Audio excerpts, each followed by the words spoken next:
If your child cannot focus, it is probably not a motivation problem.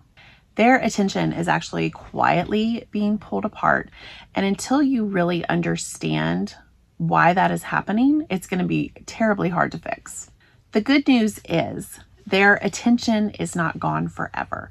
Attention span is like a muscle. You have to build it up. You have to give it what it needs to grow, and you have to continue to train it. So it absolutely can be trained back, but only if we stop doing the things that weakened it in the first place. Now, before I go any further, I am not trying to fix ADHD without medication.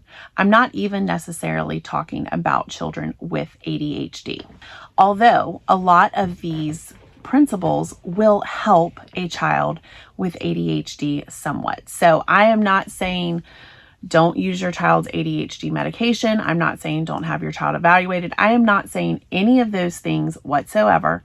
I am talking about addressing attention spans with children who don't have ADHD or who may have a mild enough case where it can be totally managed behaviorally. So hopefully these ideas will help you whether your child has ADHD or not. I have personally used these in my own homeschool with children who have it and children who do not. And I have had great results across the board. So I just wanted to add that at the very beginning of this video so that no one thinks I'm trying to make wild claims, because I'm not. Now, let's go ahead and get started. One of the most influential books that I have read recently is called The Schools We Need and Why We Don't Have Them by E.D. Hirsch, and I will link that in the description below. This book was written quite a while ago, so this is not like breaking research or anything like that. But Hirsch warned back when he wrote this book that when education shifts away from knowledge, discipline, and sustained effort, and instead prioritizes engagement, novelty, and feelings, children actually do not become better learners. They actually become more fragile. Now, once I read this book, the framework that he laid out completely changed how I understand attention spans, especially in homeschooling. Even though he was not talking about homeschools, he was actually talking about school, like public schools. Attention is not something that you should be waiting to happen developmentally or anything like that. Attention is actually something that you are going to have to form yourself. So I have a feeling that we all already know this, but let's just recap what children are encountering today. They are constantly interrupted. They are also constantly entertained. They are constantly rescued from effort.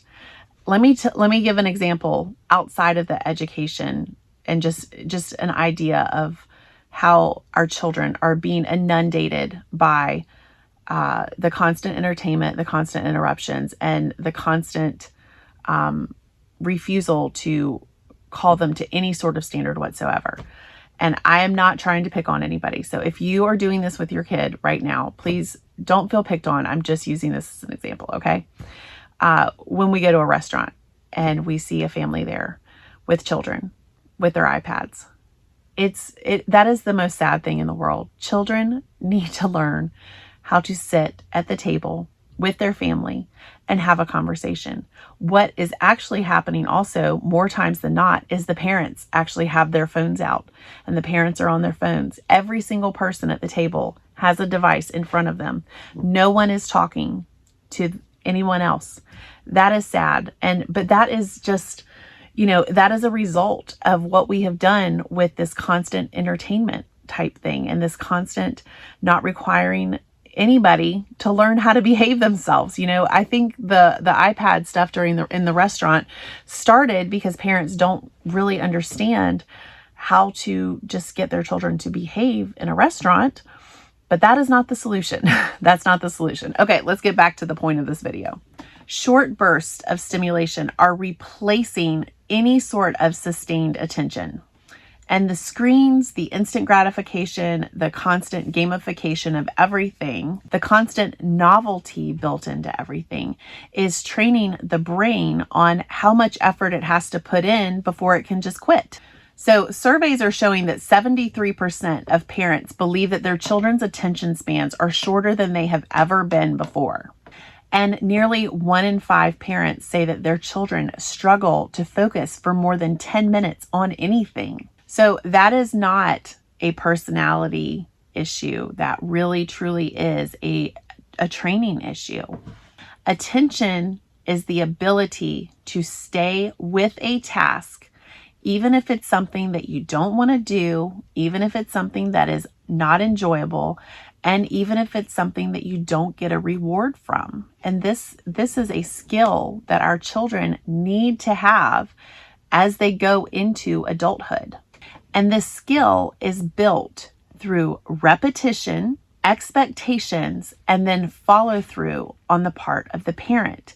So that is both good news and it's bad news. It's good news because this is entirely fixable.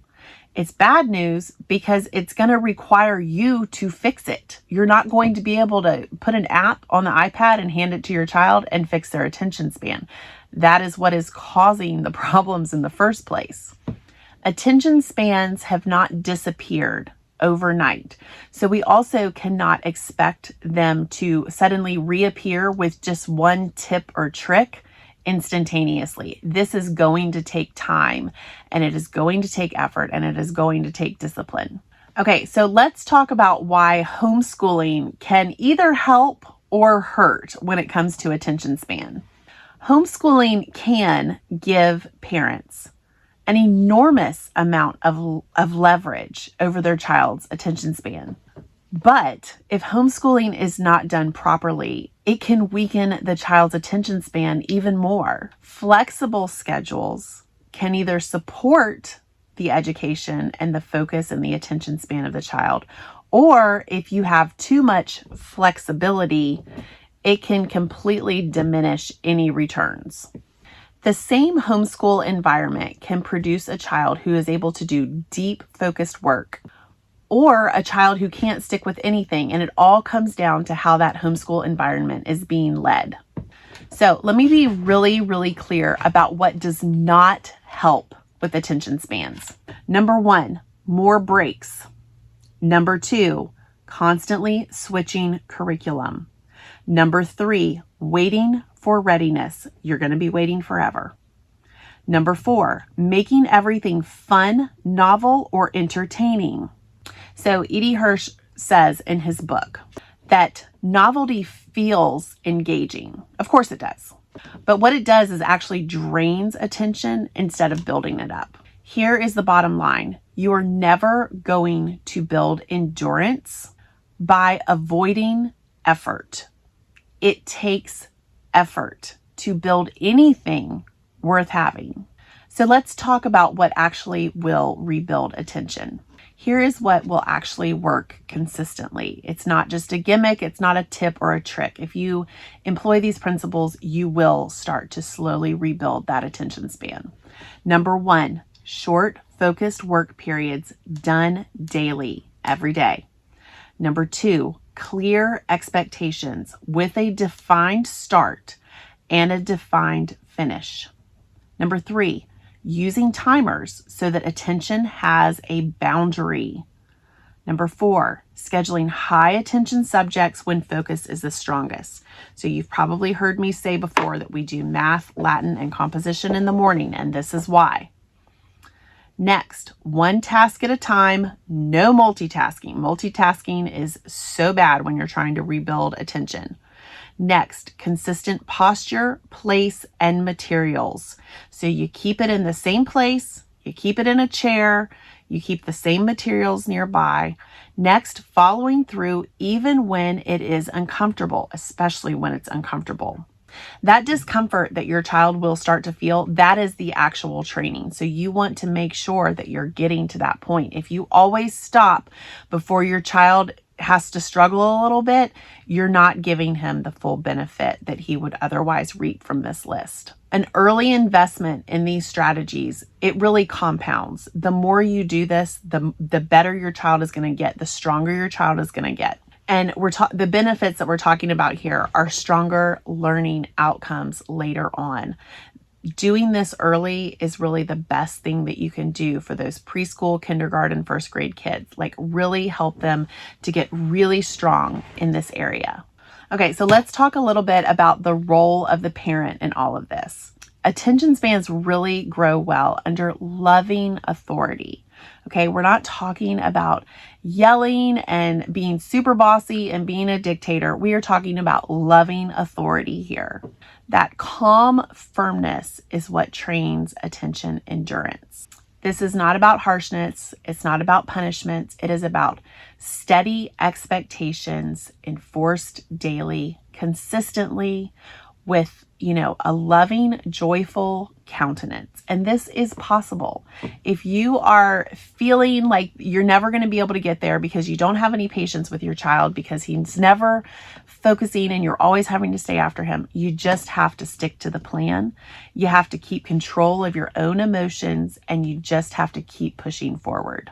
When you, mom, learn to stay steady, when you learn to keep your own emotions steady and your own attention span steady as well, your child is going to start borrowing from that steadiness and making it their own, and your habits are going to start rubbing off on your child, and it's a beautiful thing. So you really have to fix yourself first. You have to get yourself under control. You have to make sure that you are being calm and pleasant, and that is going to start rubbing off on your child as well. So things to look forward to. Let's talk about the things once your child has started to train his attention span. Let's talk about that. Your child will have fewer meltdowns. Your child will have greater confidence. Your child will be able to attain deeper learning. You will have a child who will be able to work without constant prompting and follow-up from you.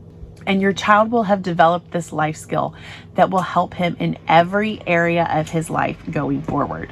This is worth fighting for. So I just want you to remember, attention spans, like I said earlier, they do not disappear overnight. So they are not going to suddenly reappear just because you've decided you want to put some effort in. This is going to take time. It's going to take consistency. And mom, it's going to take stubbornness on your part. You have to decide that this is worth fighting for, and you're going to do it no matter what. And there is some urgency here because our children's early habits, they have lifelong consequences or lifelong benefits. So you need to decide which one it's going to be. Now, if you're dealing with an older child, I'm not saying that it's too late, but I'm saying if you have an opportunity to train your children in this early on, you're giving them such a huge gift. Still do it if you are dealing with an older child. It is worth it for sure, but it's going to, like I said, have compound results. The earlier you get started on this, the better it will be. If you want to put together a homeschool schedule in your own homeschool that is designed to train focus instead of fragment it, I would invite you to check out my Homeschool Schedule Blueprint. It has helped so many moms reclaim their time in their homeschool and put together a system that is really working well, where we can have consistency day in and day out. No matter what is on the schedule, you can still get it figured out. The link for that is in the description below. I also have the Headmistress Circle if you need some extra accountability, or if you need some group coaching, or you just need to be in a community of moms who are striving for excellent homeschools. The Headmistress Circle is the place for you. That is also in the description below.